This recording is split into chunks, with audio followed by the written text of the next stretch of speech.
Hey, how's it going, everybody? We are back with the Thursday review.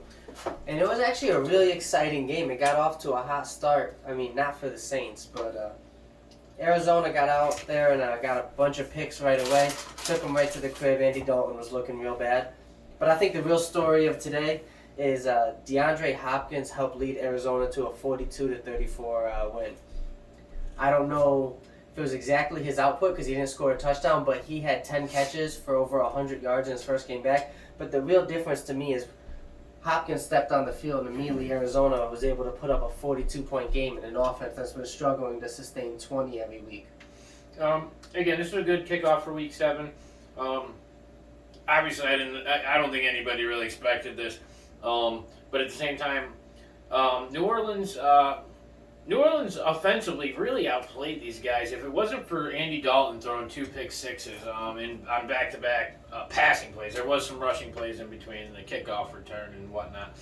But Andy Dalton, if not for those mistakes and 3 picks, I mean, even his stat line is pretty impressive. I mean, he did throw 30 for 47, 361. He did have 4 touchdowns, but unfortunately he had 3 picks, and 2 of them were pick sixes, and that really crippled the team. The turnovers were definitely an issue. Hopkins did have 1 fumble, but he did. Other than that, he played great. I'll give him that. But at the same time, he was really their only target the whole game. But outside of the running back, there was another player targeted more than 3 times. They did have Robbie Anderson, who just got weaved in. They do have Hollywood Brown, who's unfortunately out on IR right now. But they also had some good running from the backfield. They had Eno, I want to say it right, Eno Benjamin, who had 12 carries for 92 yards and a touchdown. A very impressive game for a young guy. Put his over name there on the map. Shout out Yeah, to exactly. Benjamin. I mean, Connor's definitely got a stronghold on the starting spot, but this guy could definitely be somebody who works into a split back situation, committee type situation. But again, both teams really not a lot of. I don't want to say a lot of defense because but it was a high scoring game. When it came down to it, I mean, The with the Saints have been exception able of to a put up couple. points this year. Yeah, with the exception of Olave had a great game. He didn't score a touchdown, but he did have 7 catches for 106 yards. And he really helped them move the ball around the field. Again, it wasn't. It was just there was crucial turnovers at the wrong times in the game. They were late in the second quarter, going into halftime. Arizona was really able to take advantage of all the turnovers. I don't think, and Dallas just. New Orleans just has their defense wasn't really able to put the brakes on any of it. I mean, again, most of it was Hopkins. Hopkins, I think, accounted for over half their passing yards. I think he threw for 204, and Hopkins had so hear me out here. 106 or something, or no, 103. Hear me out. DeAndre Hopkins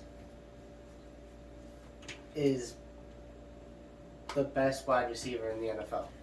And again, I've heard we started having this talk a little earlier, but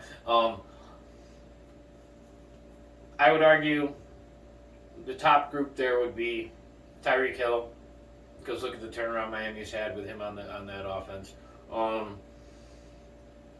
Cooper Kupp, because God knows where the Rams would be if you took him off that offense.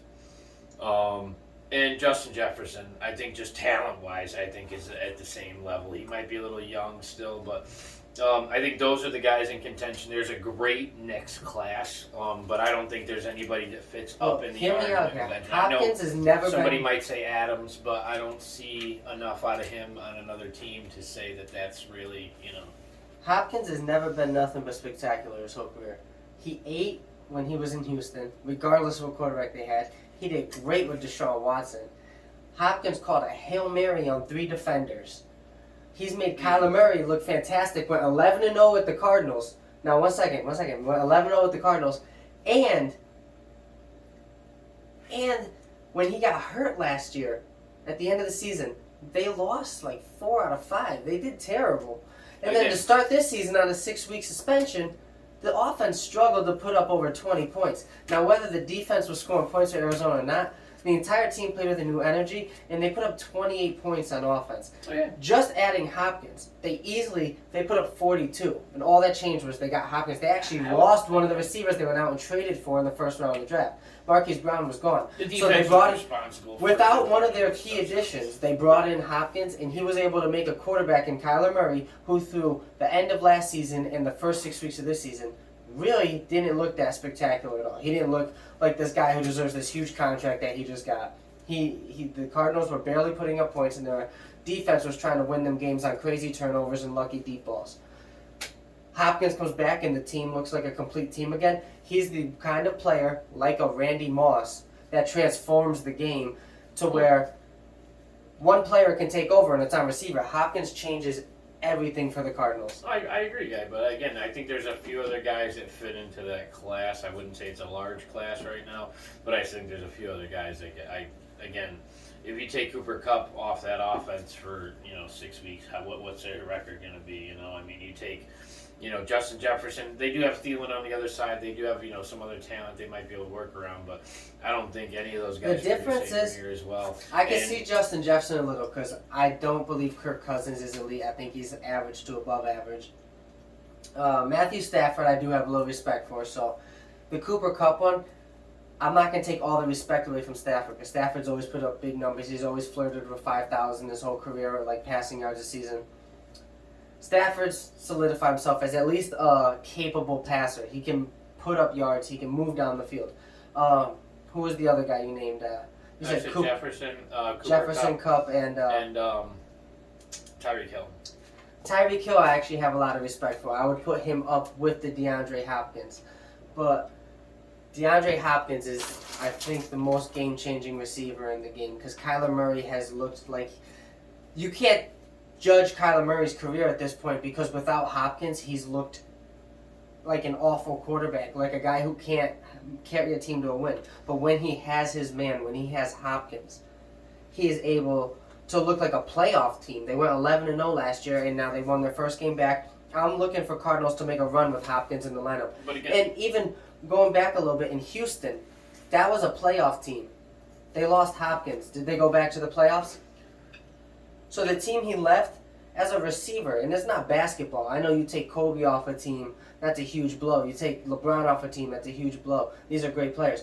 This is football where you got 22 starters on offense and defense. You're taking one player and DeAndre Hopkins off, and Houston's no longer a playoff team. Arizona's going undefeated. But again, defense accounted for by themselves 14 points and then put them 12. in position. Give the kicker some credit. And then put them in position to score the third one. So, very great field position after the turn. So I got to ask you now, if Hopkins is in the lineup, you know I think they will be, but do you consider Carolina a team that's fighting for a playoff spot? Carolina, no. Arizona. I said the wrong team. Yeah, Arizona. We'll see. It's going to take more than one game for me to feel differently about the team. So we'll see. But in the meantime, that was our Thursday night review. We got a Sunday preview coming up. And, look for the next video to catch our Sunday Week 7 preview. In the meantime, have a good one. Everybody, thanks and good night.